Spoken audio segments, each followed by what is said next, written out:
What's going on, everybody? Welcome back to the market statistics from December 2023. So now we're into 2024. We're going to take a look at kind of how the year ended last year and project what we can expect going forward in 2024. Let's go.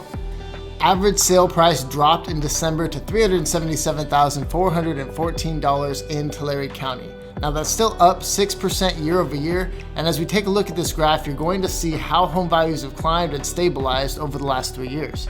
Looking at the beginning of 2020, this is about when the pandemic started, we saw about 2 years of just steady growth all the way through, as we climbed from about 260,000, 255,000, all the way up to right here around $410,000. That was just a steady climb all the way there for about 2 years.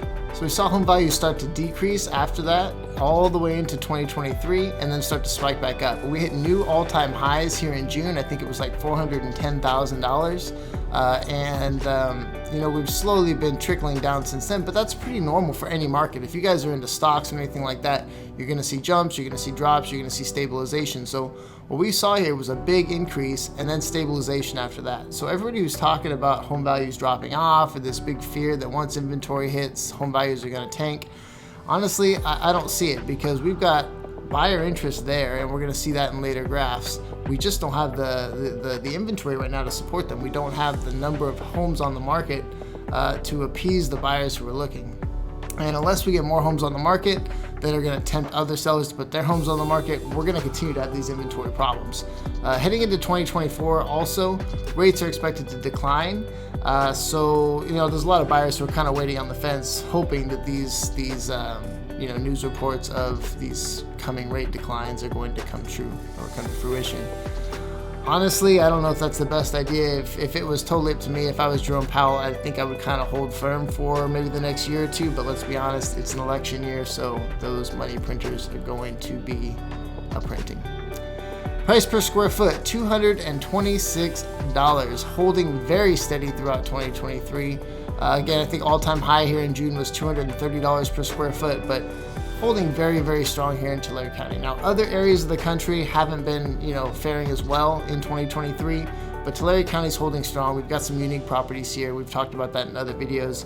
If you're interested to know why Tulare County is a unique market, please reach out to me. I would love to talk about that more. Again, we're up 3.7% year over year, so this has been a stabilization period, but even as stabilization periods go, we've been increasing. The number of new listings has absolutely tanked. So you can see here in early 2022, we were kind of spiking up here around 500 new listings. This was probably June of 2022, and it fell off since then. 2023, we started a rebound, but we just couldn't get anything together. And we actually have all-time lows, or at least for the last 3 years, 3-year lows, 169 new properties in December. Now, we don't expect a lot of new properties in December, but hopefully, this is a sign of some pending inventory that's going to be coming in the spring, and people who are waiting to get their homes on the market, because we really need it. Compared to the last few years, again, 169 in December, 189 December of 2022, 272 in December of 2021, and 275 in December of 2020. So we're nearly half what we're used to, at least from the past few years. So new agents coming into the market, or agents who've come in the last few years, are feeling the sting. But if you've been around for a while, you probably know this, what we experienced during the pandemic was not normal. And then this last year was, it was slow, but it wasn't like crazy. Homes for sale, 447. Again, you can see how this has gone, right? When the pandemic hit, we had tons of homes for sale, and then we got lockdowns, and everybody wanted to stay home, and they all wanted to stay in their houses, or they had to work from home, and so nobody was then comfortable with their living space, or there was too many people in the house all at one time, and we had a ton of people buying up properties. So one more thing just to add is the government gave out a bunch of stimulus money, right? So now suddenly people who didn't have down payments, all these first-time buyers now have down payments, and so all this standing inventory got eaten up pretty quick.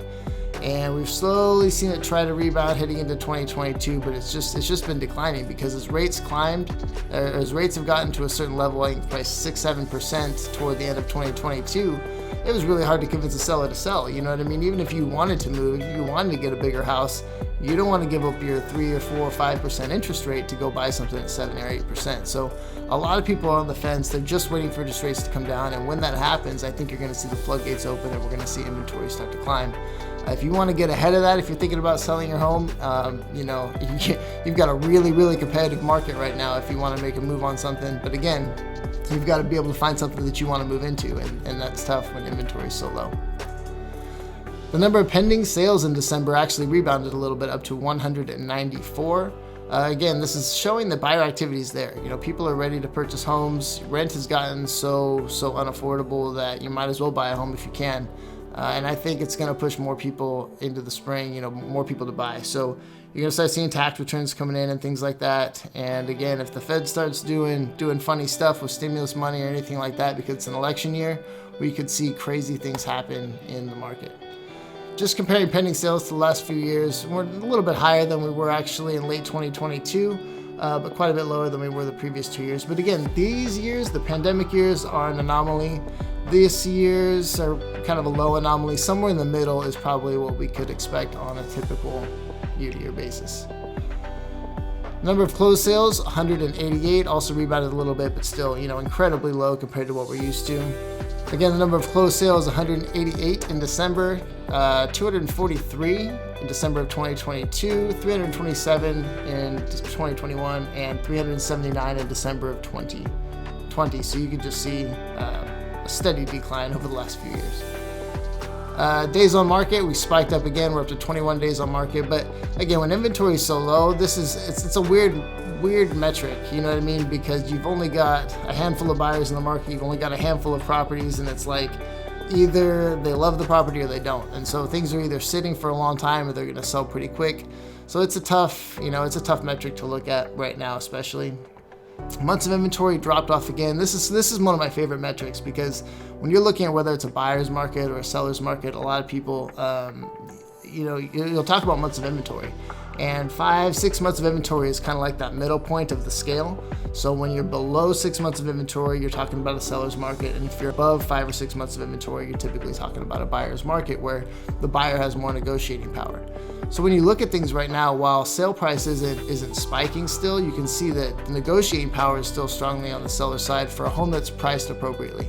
If you come on the market and you price your home right, you're going to have multiple offers because there's going to be a lot of buyers interested, and you're going to be able to negotiate the terms on your property. We're not seeing a whole lot of buyer closing costs and things like that unless the property is overpriced to begin with.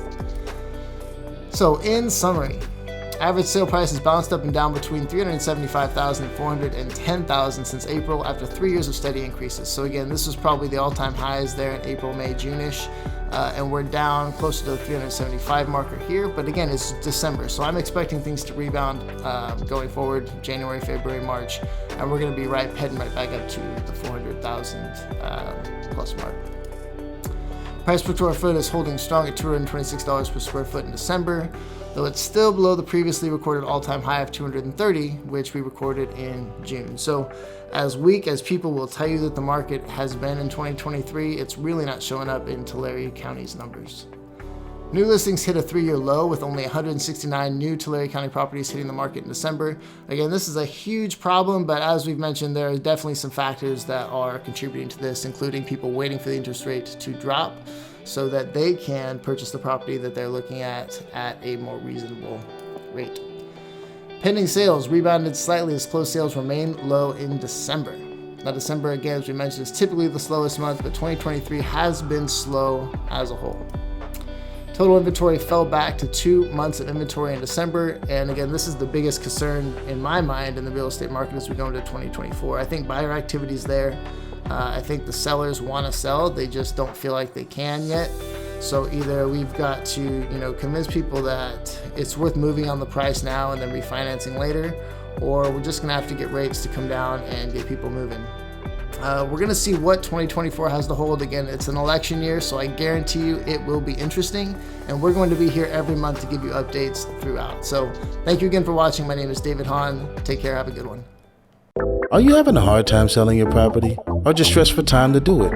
Won't you contact David Haun at www.meetdavidhaun.com. With 100 plus happy clients, closed deals over 4 years in the business, MBA in digital marketing, and 5-star Google and great client experience. With the skills to compete with anyone in any presentation exposure, beautiful photography, aerials, 4K videos, interactive virtual tours, and even neighborhood spotlights, they'll be used to present property. With professional cleaning on every listing paid by David Haun. Our marketing is very focused on online experience. David provides a Matterport virtual walkthrough on each listing. With the number of buyers we are seeing from the metro areas of California, it's a huge benefit for them to be able to see the house in much detail.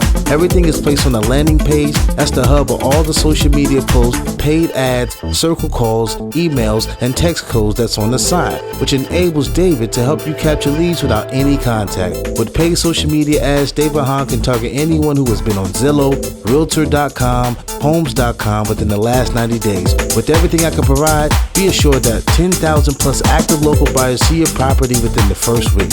Don't believe me? Check out my testimonies at www.reviewdavidhaun.com.